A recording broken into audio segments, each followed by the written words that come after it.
Hello my dear children, welcome to our science class. So in the last class we have discussed about the chemical properties of metals when it react with the oxygen. हमने वो last class में क्या discuss किया था कि जो reaction of metal with oxygen, oxygen के साथ जो मेटल्स रिएक्ट करते हैं ना, ये करने के बाद वो कौन सी प्रॉपर्टी शो करते हैं, that we have discussed in the last class. Okay, so conclusion में हमको क्या समझ में आया? All the metals are basic in nature. In general metallic oxides are basic in nature. That point you have to notice, children. In general metallic oxides are basic in nature. Clear all of you? मतलब सारी metals जो basic nature में होते हैं. Next is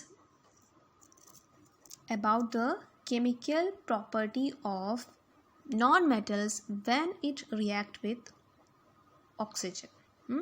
आज हम non metal के बारे में पढ़ाई करते हैं.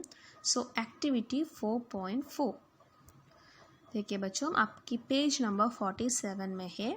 To be demonstrate by the teacher in the class. ये क्लास में ये एक्सपेरिमेंट करते हैं लेकिन हमको नहीं कर सकते. So I will tell you the result of this experiment, of this activity. Clear all of you? Small amount of powdered sulfur in a deflagrating spoon and heat it. ये एक्टिविटी में हम क्या लेने हैं? Powdered sulphur.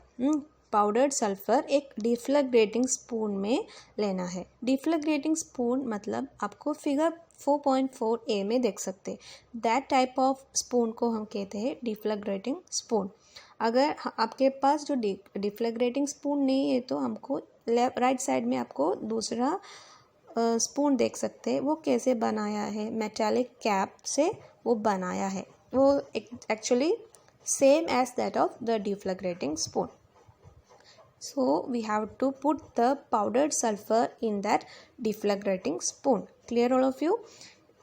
Next, as soon as the sulphur starts burning, हमको heat करना है. Heat करने के बाद तुरंत सल्फर बर्न हो जाते. Introduce the spoon into a glass jar और glass tumbler shown in figure 4.4a. इसके बाद जो जल्दी सल्फर बर्न होते हैं और हम क्या करना है, वो स्पून को एक ग्लास टम्बलर के अंदर रखना है एंड कवर करना है. वो इसकी लिड है ना, इसकी ढक्कन क्लोज करना है क्योंकि वो गैस फॉर्म किया है ना. अभी ये सल्फर हम जला दिया है. सो इसके वो एक गैस फॉर्म होते हैं. जो गैस है ना, हम कलेक्ट करना है. सो हम क्या करते हैं, एक ग्लास टम्बलर के अंदर जो कवर करके रखा है.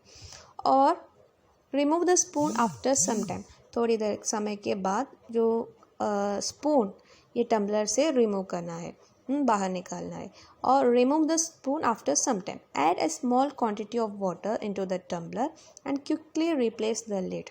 इसके बाद क्या करना है, पानी डालना है. थोड़ा सा पानी इसके अंदर डालना है और and quickly replace the lid. और इसके बाद जो ढक्कन है ना, ढक्कन रिमूव करना है and shake well the tumbler. जो टम्बलर है ना, अच्छे से मिला देना है. Check the solution with red and blue litmus paper. और अभी हमारे पास क्या है, एक सोल्यूशन मिल गया है. जो सोल्यूशन हमको चेक करना है. चेक करने के बाद हमको क्या रिजल्ट मिल जाएंगे बच्चों? वो सोल्यूशन आपको 4.4 में देख सकते. वो एक प्लेट में वो थोड़ा सा अभी फॉर्म किया सोल्यूशन है ना, वो थोड़ा सा वो प्लेट में पोर किया है. इसके बाद रेड लिटमस पेपर और ब्लू लिटमस पेपर दोनों इसमें डिप किया है. सो रिजल्ट क्या है, ऑब्जर्वेशन क्या है बच्चों? I will assume that the red litmus paper does not change its colour. Red litmus paper के कलर में चेंज नहीं हुआ था. और blue litmus paper turns into red. इसका मतलब क्या है बच्चों? अभी जो फॉर्म हुआ जो एक्वस सॉल्यूशन या ये सॉल्यूशन कौन सी नेचर शो करते हैं? एसिडिक नेचर शो करते, क्योंकि ये blue litmus turns into red. इसका मतलब वो एसिडिक नेचर शो करते हैं, एसिडिक नेचर परफॉर्म करते हैं। Clear? Page below the table, the name of the product formed in the reaction of sulfur and oxygen is sulfur dioxide gas. So इसमें से हमको क्या समझ में आया बच्चों? जो सल्फर ऑक्सीजन के साथ रिएक्ट किया है, सल्फर हमने बर्न किया है और एक टम्बलर में रखा है। जो टम्बलर के अंदर क्या है? ऑक्सीजन होते हैं, है ना। ये sulphur react with that oxygen, ये ऑक्सीजन के साथ सल्फर रिएक्ट करते हैं एंड क्या फॉर्म होते हैं और इसके रिजल्ट क्या होते हैं? सल्फर डाइऑक्साइड गैस रिलीज करते हैं। ये दोनों के साथ रिएक्शन होते हैं और इसके बाद सल्फर डाइऑक्साइड गैस को रिलीज करते हैं।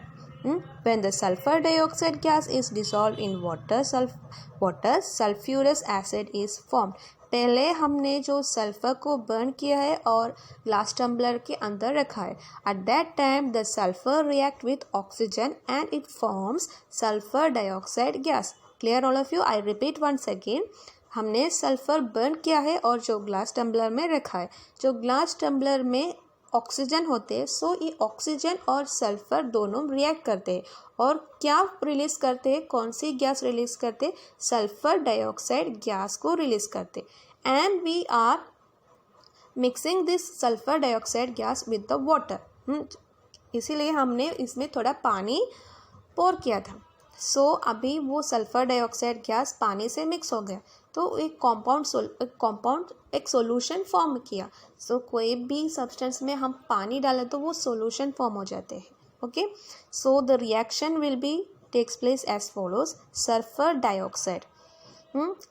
डाइऑक्साइड गैस फॉर्म किया था, सल्फर और ऑक्सीजन रिएक्ट करने के बाद सल्फर डाइऑक्साइड SO2 इसके बाद पानी के साथ मिक्स हो गया, मतलब सल्फर डाइऑक्साइड प्लस वाटर का formula H2O gives sulphurous acid H2SO3।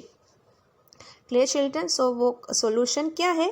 Sulphurous acid है, वो फॉर्म किया हुआ सॉल्यूशन सल्फ्यूरस एसिड है। The sulphurous acid turns blue litmus paper red. Sulphurous acid को हमने रेड और ब्लू लिटमस पेपर दोनों की टेस्ट किया था और इसके रिजल्ट क्या है? The sulphurous acid turns blue litmus paper red, जो ब्लू लिटमस पेपर को रेड से कन्वर्ट किया है। Generally oxides of non metals are acidic in nature. You have to underline that sentence. Generally oxides of non metals are acidic in nature. So non metals, oxides of non metals acidic in nature है। In the previous case, the oxides of metals are basic in nature, or oxides of non-metals are acidic in nature. I hope you all have cleared that. Okay. Recall the name of some of the laboratory acids and bases you have read in class 7. Note down their names in the table 4.4. Identify the metal or non-metals present in them which forms oxides with oxygen. So children, this is the table 4.4 which is given in your page number 48. Here some laboratory acids or acids and bases का नाम दिया है. Generally metals are base and non-metals are acid. So here base का नाम, name of the base और name of the acid दिया है। इसमें कौन सी मेटल या कौन सी नॉन मेटल इंक्लूडेड है वो भी डिनोट किया है। जैसे कि कैल्शियम हाइड्रोक्साइड एक बेस है, इसमें कैल्शियम होते हैं। एल्यूमिनियम हाइड्रोक्साइड में aluminium, copper hydroxide copper, iron hydroxide iron, zinc hydroxide zinc. Next acid के case sulphuric acid sulphur, nitric acid nitrogen, phosphoric acid phosphorus, boric acid boron and the last one hydrochloric acid. इसमें कौन से metal होते हैं? Chlorine. Okay, so you have to copy this it in your textbook. So children, I will show you a periodic table. This is the periodic table, but it is not complete. In this only about the metals, non-metals and metalloids. हम ये तीनों only we have denoted only these 3 things. ये periodic table में बहुत सारा things है, वो आप आपकी 9th स्टैंडर्ड और 10th स्टैंडर्ड में पढ़ाई करेंगे। सो जनरली मेटल्स है ना, वो रेड कलर में देखा है ना, वो सब मेटल्स है। ब्लू कलर में क्या क्या है, वो सब नॉन मेटल्स है, और बीच में येलो कलर में है, वो सब मेटलॉइड्स है। Okay children, so I hope you all have understood the class very well. ये रिएक्शन अभी नॉन मेटल्स कैसे रिएक्ट करते हैं ऑक्सीजन के साथ, वो रिएक्शन है ना, वो लर्न करना है। वो रिएक्शन की फॉर्मूला आप लर्न करना है और ये टेबल फिल करना है। Okay children, so see you in the next class. Take care, bye bye.